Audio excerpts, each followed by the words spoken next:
محبت مجھے سے کیوں اتنی، میں تو قرآن کا داعی ہوں، رسول اللہ کا وارث، صحابہ کا سپاہی ہوں۔ ہمارے بزرگوں میں ایک بزرگ گزرے، امام الاولیاء حضرت احمد علی صاحب لاہوری رحمت اللہ علیہ۔ ہم اللہ کے ولی کی ولایت کے اور کرامت کے قائل ہیں۔ فرمایا شیراں والا میں لاہور میں بیٹھ کر چٹائی پر عشاء کی نماز کے بعد درس قرآن کریم دے رہا تھا، راوی کے پل کے اوپر سے ایک مجذوب آیا، پیر میں اس کے جتی نہیں تھی، خستہ حالی تھی، اور مسجد کے اندر آ کر میرا ہاتھ پکڑا، مجھے درس قرآن دیتے ہوئے اٹھا لیا اور میرا ہاتھ پکڑ کے مسجد کے کونے میں لے گئے اور میرے پیچھے بالوں سے گردن سے پکڑ کر میری گردن کو سیدھا کر کے کہا، احمد وہ دیکھ کیا نظر آ رہا ہے؟ کہنے لگے میں نے نظر اٹھا کے دیکھی، روزہ انور میں امام الانبیاء صلی اللہ تعالی علیہ وسلم کا مجھے دیدار ہو گیا، اور میری طرف انگلی کا اشارہ کر کے کہہ رہے تھے صدقتا یا احمد، صدقتا یا احمد۔ احمد علی لاہوری وہاں چٹائی پہ بیٹھ کر جو قرآن کی تو تفسیر سنا رہا ہے، روزہ انور میں تیرے اس بول پر محمد صداقت کی مہریں لگا رہا ہے۔ لیکن خدا کے واسطے ولی کو ولی مانو، شریعت کا پابند ہو۔ ناراض تو نہیں ہوگے میرے بھائی؟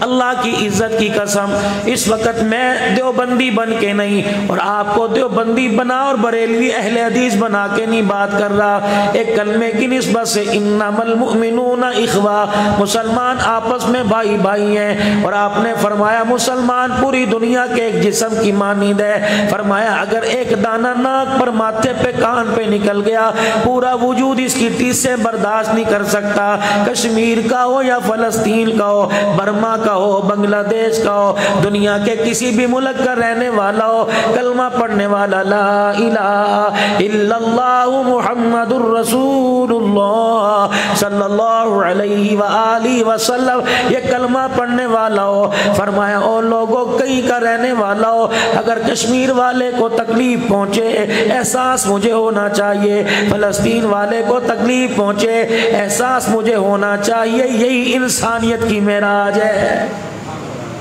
باقی سارے رولے گولے ہیں میرے بھائی، نہیں یقین آتا چلو میں اور آپ جہاں زوجہ محترمہ افسر علی خان صاحب کی لیٹی ہوئی ہے، بھائی فرق نہیں، اور مدثر کی والدہ محترمہ آرام فرما رہی ہے، چلو بھائی آپ ہم سارے چلتے ہیں، مسجد کے امام صاحب کو بھی لے جائیں، مسجد کے مؤذن صاحب کو بھی لے جائیں، مسجد کے قاری صاحب کو بھی لے جائیں، ان کے بچوں ورثاء کو لے جائیں، زوجہ محترمہ بیوہ کے ماجی کے بہن بھائیوں کو لے جائیں، چلو چلو میرے ساتھ قبرستان چلو، علاقے کے بڑے ذمہ داروں کو لے جائیں، ریڈی بان کو لے جائیں، آؤ زوجہ محترمہ افسر علی خان صاحب کی وہاں جا کر پوچھیں اماں جان بتا تو صحیح، دنیا میں چودرانی کہلاتی تھی، دنیا میں نمبردارنی کہلاتی تھی، دنیا کے اندر اپنے گھر کی بڑی کہلاتی تھی، اماں جان تیرے ہاتھوں میں 6 چوڑیاں ہوا کرتی تھی، 2 سونے کے موٹے موٹے کنگن ہوا کرتے تھے، پورا گھر اسمبلی بنا تھا، تیرا آرڈر چلا کرتا، اسمبلی چلا کرتی،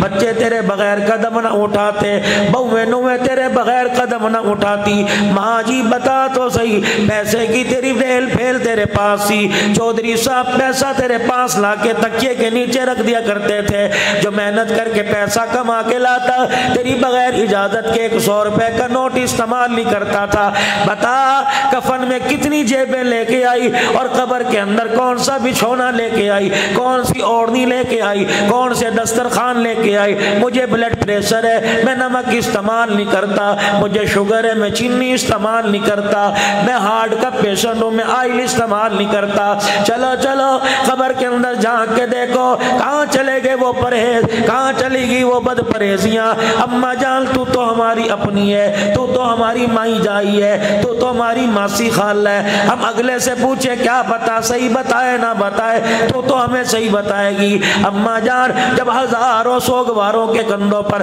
تیرا جنازہ اٹھ کے قبر کے حوالے کیا گیا. اما جان بتا تو صحیح قبر کے اندر کیا کام آیا؟ تیرا بڑا مکان کام آیا، تیری حویلی کام آئی، تیری چوڑیاں، تیرے روزانہ پہننے والے کپڑے اور پیسے اور تجوری کی چابیاں کام آئی. رب کعبہ کی قسم ماں نے منہ پھیرا اور ٹھنڈا ہو کا برا کہنے لگی عبدالحنان بے فکرہ ہو کے قبر میں نہ آنا، ذرا فکر ذرا سوچ نظریہ لے کے آنا. میں بھی سمجھتی تھی مال ہے تو سب کچھ ہے، میں بھی سمجھتی تھی پیسہ ہے تو سب کچھ ہے، لیکن قبر میں آ کے پتہ چلا کہ یہاں پون نہیں چلتا، یہاں رحال نہیں چلتا. قبر والی اندھیری کوٹری میں تو آمنہ کے لال کا طریقہ چلا کرتا ہے. لقد کان لکم فی رسول اللہ اسوۃ حسنہ. نبی کی زندگی کو اللہ نے کامل زندگی بنا دیا. بس یہ قبر میں لے کے آنا، بات ساری بن جائے گی، بگڑے کام سارے بن جائیں گے، وحشت اور تحریک کی روشنی میں اور سکون میں تبدیل ہو جائے گی. جنت کا بچھونا اوڑھنا مل جائے گا، جنت کا پھولوں کا گلدستہ مل جائے گا، جنت کی قندیل مل جائے گی. اللہ اکبر. پھر تجھے فرشتہ کہے گا ایسے سو جا جیسے نئی دلہن اپنی سیج پہ بیٹھی ہوتی ہے، تجھے قیامت کی صبح تک کوئی نہیں جگائے گا. وگرنہ میرے عزیزوں معاملہ بڑا الٹا ہے. یقین جانو اگر دنیا کے اندر وہ نعمتیں بے شمار دے رہے تو گن گن کے قیامت کے دن حساب لے گا. اصل پتہ تو اس وقت ہی لگ جاتا ہے جب میرے عزیزوں بیٹا سگا کہتا ہے ابو بول دا کوئی نہیں، بیٹی کہتی ہے ابو جی ایک دفعہ میرے ول دیکھو تے صحیح، بیوی کہتی ہے تھانو کی ہو گیا، کوئی شہد لے کے کھڑا، کوئی دودھ لے کے کھڑا، کوئی میرے عزیزوں بلڈ پریشر چیک کرنے والی مشین لے کے کھڑا، میرے عزیزوں کوئی ہارٹ بیٹ چیک کرنے والی، کوئی آکسیجن بڑھانے گھٹانے والی مشین لے کے کھڑا ہے. لیکن پوچھو اس کی آنکھیں کھلی کیوں ہیں؟ حدیث پاک میں آیا مدنی کریم علیہ السلام نے ارشاد فرمایا اس وقت جب نزاع کا عالم ہوتا ہے، نڑخڑا ٹوٹنے لگتا ہے، روح پیروں سے گھٹنوں سے سرینوں سے سینے سے نکل کر جب بالکل گردن کے اندر آ جاتی ہے، اسے بیٹی یاد نہیں آتی، اسے بھائی دکھائی نہیں دیتا، ماں باپ دکھائی نہیں دیتے، بلکہ وہ جہان دکھائی دیا جا رہا ہے جس جہان کے اندر اسے آنکھیں بند کرنے کے بعد لے کے جانا ہے. یہ تمہارے ملتان کے اندر بہت بڑے اللہ کے ولی کا انتقال ہوا. مولانا سمیع اللہ ربانی رحمت اللہ علیہ کا 2 سال پہلے انتقال ہوا. الحمدللہ پتہ نہیں 10 یا 11 بیٹے ان کے، سارے عالم سارے حافظ، 3 بیٹیاں عالمہ حافظہ. رات کا 1 بجا اپنے بیٹے مفتی سیف اللہ کو بلایا. یہ ممتاز آباد میں، کل بھی میں دن میں ان کے گھر بیٹھا تھا. اپنے بیٹے مفتی سیف اللہ کو بلایا، کہنے لگے بیٹے جو یہاں مسجدوں کے اندر تیرے بھائی امامت کرا رہے ہیں ان کو بلا لے. لاہور والے تو دور سے دیر سے آئیں گے، اللہ اکبر، جہاں پور راجن پور والے دیر سے آئیں گے.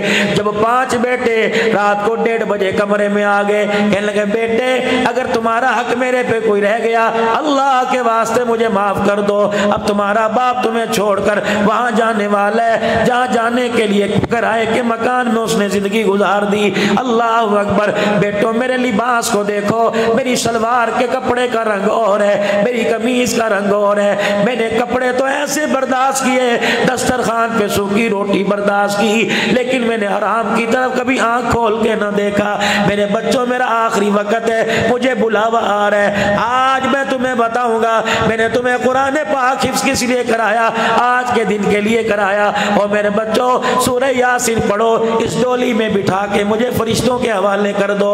5 بچوں نے گھر والی سمیت سورہ یاسین پڑھی. جب پڑھ لی کہنے لگے بیٹو اگر برا نہ مناؤ تو کمرے سے باہر چلے جاؤ، مجھے ایک جماعت لینے کے لیے آ رہی ہے. اللہ کی قسم بیٹا ان کا رونے لگ گیا. کہنے لگے مولوی صاحب ہم 5 بھائی عالم، سارے عالم ہیں، کچھ مفتی ہیں. ہم کمرے سے باہر چلے گئے، اچانک ہوا کا جھونکا کمرے میں آیا تو میرے باپ نے کہا السلام علیکم ورحمۃ اللہ، مرحبا، تمہارا آنا مبارک ہو.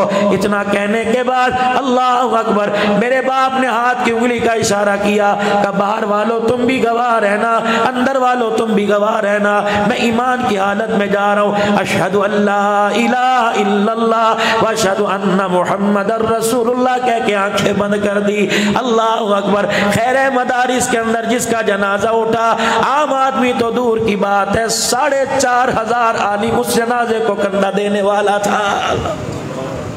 پچھلے سال ان کے بیٹے کا انتقال ہوا، اللہ اکبر، لاہور کے اندر مانا والا کے اندر مولانا عبید اللہ صاحب کا انتقال ہوا۔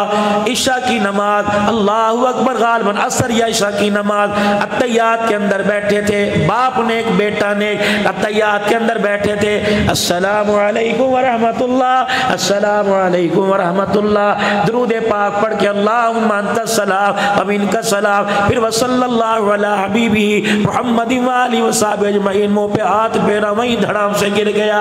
المرء مع من احب الیہ، او لوگو جس حالت میں جس کے ساتھ پیار کی پنگے ڈال کے جائے گا، قیامت کے دن اسی کے ساتھ اٹھایا جائے گا۔ اس لیے آپ حضرات سے عرض کرتا ہوں، ڈیروں میں وقت کم دو، گھر میں وقت کم دو، بازاروں میں وقت کم دو، جب وقت دو اللہ کے قرآن کو دے دو، نماز کے سجدوں کو دے دو، تسبیحات کو دے دو، مسجد کے ماحول کو دے دو۔ کیا کرنا ہے درختوں کے نیچے بیٹھ کر، کیا کرنا ہے چائے والے ہوٹلوں پہ بیٹھ کر، کیا کرنا ہے میرے عزیزوں موبائل کی فیس بک چلا کر، کیا کرنا ہے 56 انچ کی سکرین کے آگے بیٹھ کر، جب وقت ملے ضرورت پوری کر کے خدا کے گھر میں آ جاؤ۔ رب کعبہ کی قسم، اگر مسجد سے جب مسجد سے دفنایا گیا تو قیامت کے دن مسجد سے ہی اٹھایا جائے گا۔